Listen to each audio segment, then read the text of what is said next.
এই যে এদিকে এদিকে এদিকে এদিকে এটা কি এটা কি ছিল?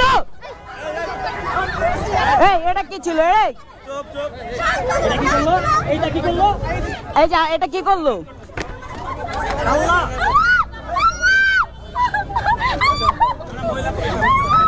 এবার প্রকাশ্যে রাস্তায় মিথিলাকে ইচ্ছা মতন মেরেছে টিম রাকিবের সদস্যরা। মার খেয়ে অজ্ঞান হয়ে রাস্তায় পড়ে যান মিথিলা। ভিউয়ার্স, এই ভিডিওটি পুরোটি দেখতে আমাদের সাথেই থাকুন। হঠাৎ করে সোশ্যাল মিডিয়াতে মিথিলাকে মারার একটি ভিডিও ছড়িয়ে পড়েছে। রাস্তায় প্রকাশ্যে মারামারি করছেন রাকিবের টিম। মিথিলাকে ইচ্ছা মতন পুলিশের সামনে মেরেই রাস্তায় ফেলে দেন টিম রাকিবের সদস্যরা। অন্তরার ভাগ্নি সহ টিম রাকিবের অন্য সদস্যরাও উপস্থিত ছিলেন। সোশ্যাল মিডিয়ায় এমন নিক্কারজনক ঘটনা এর আগে কখনো দেখা যায়নি। বেশ কয়েকদিন ধরে